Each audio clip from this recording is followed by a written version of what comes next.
আপনি আপনি যে যুক্তিটা তারপরে এটা ভয়াবহ যুক্তি, একটা ফ্যাসিজমের পক্ষে দাঁড়িয়ে যাচ্ছেন আপনি। আমি এই কারণে বললাম কাইছে স্যার এই কথা কয়ে ফেলেছেন। না আপনার যুক্তিটা খুব খুব ভয়াবহ যুক্তি, খুব ভয়াবহ যুক্তি। আপনি ডিফেন্ড করতে গিয়ে যা করছেন সেটা খুব খারাপ হচ্ছে। স্যার আপনি আমাকে ওই ফেসিবাদের পক্ষে টকে বললে তো আমার ভয়াবহ অবস্থা। স্যার আমার দুর্ভাগ্য যা শেখ হাসিনার আমলের সাথে যদি আমাদের এখন তুলনা করতে হয় তাহলে তো স্যার শুরু করেছেন। না আমি শুরু করিনি স্যার, আমি বলতে চাইছি যে স্যার না হাওয়েভার স্যার এইটা দাঁড়া শেখ হাসিনার আমলের সাথে তুলনা করলে এইটা আমি মানে এইটা আমার মানে আমার তো এই তুলনা যদি আমি শুরু করে থাকি, এই তুলনা আমি শুরু করে থাকলে সেটা আমি করতে চাই না। স্যার আওয়ামী লীগ আমলে সংবাদপত্রের স্বাধীনতার হস্তক্ষেপের প্রশ্নে আপনাকে অনেকবার কলম ধরতে হয়েছে। আমরাও মানে আপনার বড় কলমে আমাদের ছোট কলমে স্যার আমরা বহুবার বা মুখে বহুবার এই কথা বলছি। স্যার এখন কি পরিস্থিতির কোনো পরিবর্তন দেখেন? যারা 15 বছর যারা সুবিধা নিছে তাদের জায়গায় কি স্যার আপনি একটা নতুন গোষ্ঠী দেখেন না, যারা কথায় কথায় ফেসিবাদের পক্ষে জুলাই আগস্টে কই ছিলেন এরকম একটা ট্যাগ দেয়? স্যার ইন্টারেস্টিং আমার ব্যাপারটা একটু স্যার বলি।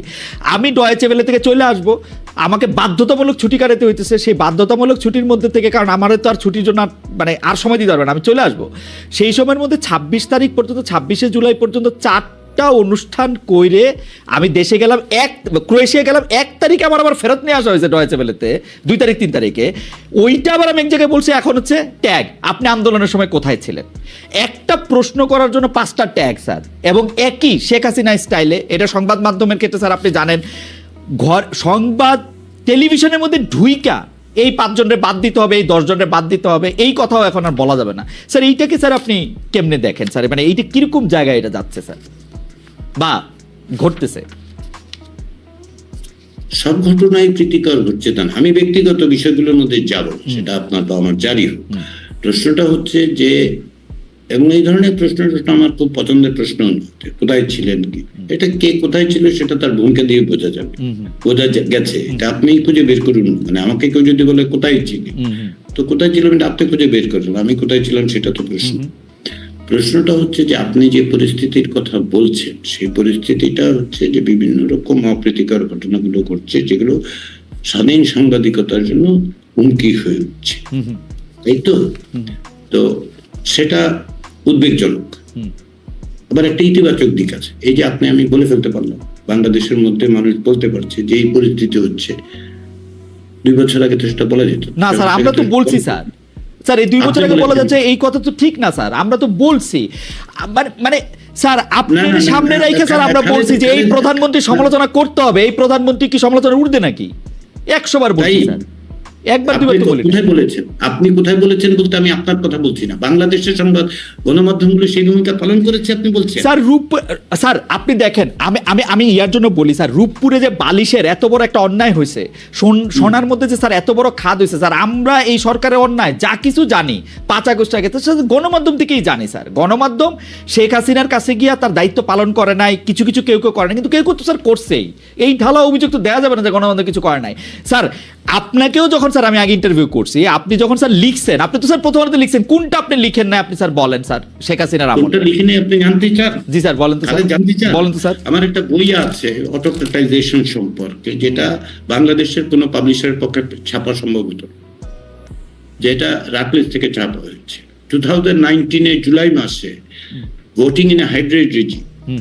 জি স্যার, যেটা আপনার প্যালগ্রেড থেকে বেরিয়েছে। আপনার কি মনে হয় ঢাকার কোনো পাবলিশার সেটা চাপতে পারে? স্যার আপনি তো কলামে লিখছেন, আমরা যখন জিজ্ঞেস করছি আপনি তো বলছেন হয়তো। হ্যাঁ, কতটুকু বলেছি আপনি বলেন যে ফরেন অ্যাফেয়ার্সে আমি লিখতে পেরেছি জি স্যার যে মানে কোয়াইট স্লাইড অটোক্রেসি, তাই তো?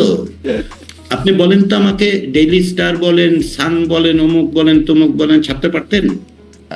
আমি পারিনি। আপনারা পেরে থাকতে পারেন, আমি পারি নাই।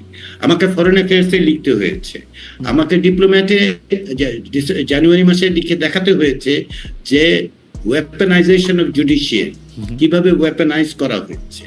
এই যে আপনি বলছেন যে সবই আপনারা বলতে পারতেন, আপনারা না সবই না সবই না, না। সব ঘটনা হইতেছে শেষ করতে দেন। জি স্যার। আপনি যে যুক্তিটা দাঁড় করে এটা ভয়াবহ যুক্তি, একটা ফ্যাসিজমের পক্ষে দাঁড়িয়ে যাচ্ছেন আপনি। জি স্যার। আমি এই কারণে বললাম কাইছে স্যার এই কথা কয়ে ফেলেছে। না, আপনার যুক্তিটা খুব খুব ভয়াবহ যুক্তি, খুব ভয়াবহ যুক্তি। আপনি ডিফাইন করতে গিয়ে যা করছেন সেটা খুব খারাপ হচ্ছে। কারণ কি জানেন, আপনি আমাকে বলুন, বাংলাদেশে যখন নির্বাচন হয়েছে 2014 সালে, 18 সালে, 24 সালে, আপনি বলুন তো কয়টা সংবাদপত্র বলতে পেরেছে যে এটা কমপ্লিটলি একটা ইলিজিটিমেট গভর্নমেন্ট? আমাকে একটা উদাহরণ দিন। আপনি গত বছর অক্টোবর মাসে তৎকালীন প্রধানমন্ত্রী বলে পরিচিত যে যিনি ছিলেন, তার কোন ছবিটা ছাপা, কোন সংবাদপত্র তার ছবি প্রথম পাতায় ছাপে নাই বলুন তো? বলুন আমাকে। Right sir. আমাকে বলতেছেন তো যে গণমাধ্যম ভূমিকা পালন করেছে? আমি এবং শেষ করতে দিন। মোহাম্মদ সাজ্জাদুর রহমান মিলে বছর 3 আগে গণমাধ্যমের উপর কুমন্ত্রণা মিডিয়া বলে স্টাডি করে দেখিয়েছি কিভাবে স্বার্থের কারণে সংশ্লিষ্ট হয়ে সংবাদপত্র গণমাধ্যমগুলো কি ভূমিকা পালন করছে। না স্যার, সেইটা দুটো কলাম লেখাকে যদি আপনি গণমাধ্যমের স্বাধীনতা বলে বিবেচনা করেন। না স্যার, আমি গণমাধ্যমের স্বাধীনতা স্যার আমি গণমাধ্যমের স্বাধীনতা বিবেচনা করতেছি না স্যার। আমি আপনাকে আবার প্রশ্নটা বলি স্যার, আপনি আমাকে ওই ফেসিবাদের পক্ষে টকে বললে তো আমার ভয়াবহ অবস্থা। আমি বলি স্যার, আওয়ামী লীগ আমলে সংবাদ মাধ্যমের স্বাধীনতায় হস্তক্ষেপ ছিল, যেটার কথা স্যার আপনি লিখছেন, অসংখ্য লোক স্যার লিখছেন, আমরা এটা প্রমাণ দিতে পারবো স্যার। আপনি যেটা বললেন প্রথম পাতায় শেখ হাসিনা থেকে শুরু করে সে মানে শেখ হাসিনার আমি এগুলি স্যার লম্বা তালিকা দিতে চাই না, মানে এমন কিছু নাই যে যেটা হয় নাই। আমাদের প্রশ্ন স্যার, আপনি পরিস্থিতির পরিবর্তনটা দেখেন কিনা স্যার? আমি খুব আগ্রহ নিয়ে পরিবর্তন দেখতে পাই। জি স্যার।